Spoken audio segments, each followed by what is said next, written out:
Olá, meus irmãos, aqui quem fala é o pastor Marcos, pastor da Igreja Presbiteriana Independente de Macaubal. E mais uma vez, estamos juntos nas nossas quartas-feiras para o estudo bíblico breve e expositivo do livro de Atos. Hoje, em especial, Atos, no capítulo 2, um texto recheado de passagens extremamente significantes para a fé cristã, para a história da igreja e, acima de tudo, importante para mim e para você no nosso engajamento no corpo de Cristo. Os primeiros 14 versículos mostram a chegada daquele tão esperado e prometido, o Espírito Santo. Jesus, um pouco antes de deixar os seus discípulos, disse a eles: não deixarei vocês sozinhos. E isso se cumpre então 50 dias depois da morte de Jesus, 10 dias desde que Jesus havia subido aos céus para ficar junto de Deus. E estes homens que ali aparecem obedientes, como vimos na semana passada, foram tomados por um evento sobrenatural. Deus os visita, e os visita de maneira transformadora. Aqueles discípulos que haviam caminhado com Jesus pelos caminhos da Judéia, Samaria e Galiléia, agora estavam compreendendo de forma definitiva os ensinamentos e tudo o que Jesus lhes havia dito.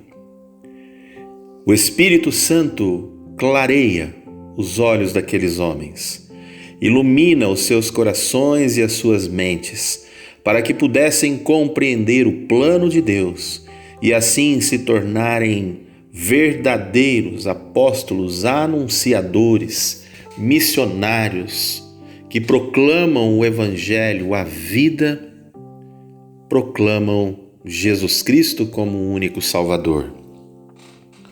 O evento é maravilhoso, porque no lugar onde estavam reunidos, um grande som toma conta daquele lugar. Um som como que de um vento forte, impetuoso, e línguas como que num formato de fogo pousam sobre as cabeças de cada um deles, e aqueles homens ficam imediatamente tomados por Deus, cheios do Espírito Santo, plenos do Espírito Santo, e começam imediatamente a fazer aquilo para o qual recebemos o Espírito Santo de Deus: proclamar o Evangelho. Eles abrem as suas bocas e começam a falar em outras línguas. Era ocasião de festa de Pentecostes. Muita gente vinda de tantos lugares estavam na cidade de Jerusalém. E o que admirava a todos é que, ao olharem para aqueles homens galileus, os enxerga, os vê e os escuta, falando nas suas próprias línguas. Ficam admirados. Perguntam o que é que está acontecendo, ainda sem conseguir compreender a ação de Deus na vida daqueles homens, a presença do Espírito na vida daqueles homens. E como é que estes ouvintes reconhecem que aqueles homens são verdadeiros discípulos de Jesus, estão tomados pelo Espírito Santo de Deus? Quando Pedro, ao tomar da palavra, anuncia àqueles aproximadamente 3.000 pessoas que estavam ali, anuncia o Jesus de Nazaré como o Messias prometido. O evento que eles acabavam de experimentar, Pedro, como fez no capítulo 1, por ocasião da escolha de Matias, volta às Escrituras, ressignifica Joel no capítulo 2 e diz que o Espírito Santo havia sido derramado e um novo povo passava a ser formado. Um povo que agora já não mais andava com Deus por causa de laços sanguíneos, mas sim um povo que andava com Deus por causa da fé que tinham em Cristo Jesus. Sim, aquele de quem falavam os profetas. Sim, aquele de quem falavam as canções e os salmos. Este se concretiza na figura de Jesus o Nazareno.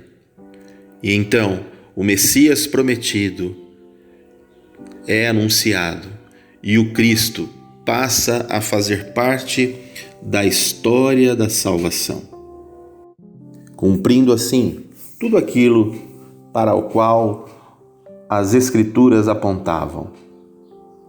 O Cristo, o Salvador, aquele que une novamente o ser humano caído e pecador ao seu Criador. Cristo, Jesus, o Nazareno. Naquela mesma ocasião, 3.000 pessoas se convertem, aceitam o Senhor Jesus como Senhor de suas vidas.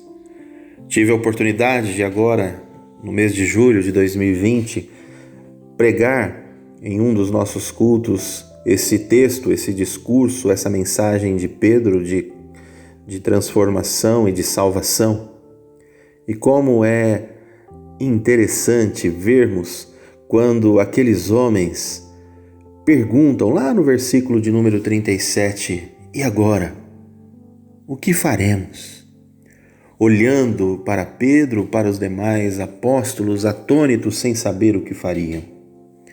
E a resposta de Pedro então é definitiva e que continua ecoando 2.000 anos depois, alcançando a mim, a você e a todos aqueles a quem nós também nos dirigimos com tais palavras.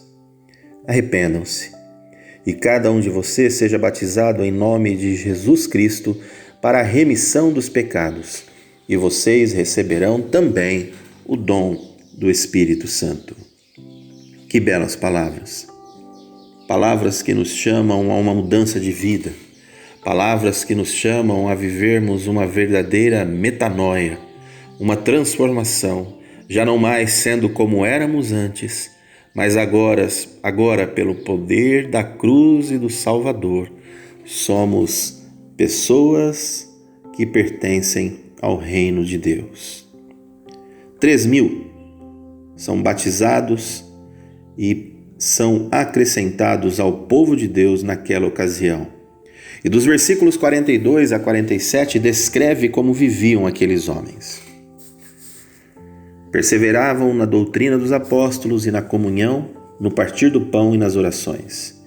Em cada alma havia temor, e muitos prodígios e sinais eram feitos por meio dos apóstolos. Todos os que criam estavam juntos e tinham tudo em comum. Vendiam as suas propriedades e bens, distribuindo o produto entre todos à medida que alguém tinha necessidade. Diariamente perseveravam unânimes, olha aqui, mais uma vez, como no capítulo 1, aparecem as palavras perseverança e unânime. Diariamente perseveravam unânimes no templo, partiam pão de casa em casa e tomavam as suas refeições com alegria e singeleza de coração, louvando a Deus e contando com a simpatia de todo o povo. Enquanto isso, o Senhor lhes acrescentava dia a dia os que iam sendo salvos. Que assim seja também a nossa vida, meus irmãos, porque a verdadeira conversão, ser alguém guiado pelo Espírito Santo de Deus, exige de mim e de você uma vida e um comportamento diferente. Exige de mim e de você que sejamos pessoas diferentes.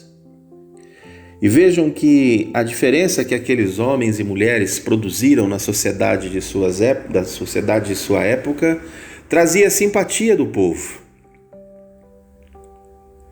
Fazia com que todos os admirassem pela postura que tinham. Postura de piedade e no serviço na casa de Deus. Postura diaconal, em que eles, de casa em casa, partilhavam tudo o que tinha, Ninguém tinha necessidade. De acordo com as necessidades, um supria aquilo que o outro precisava. E também vivendo uma vida simples, singela e alegre. Que assim seja a minha vida, que assim seja também a sua vida.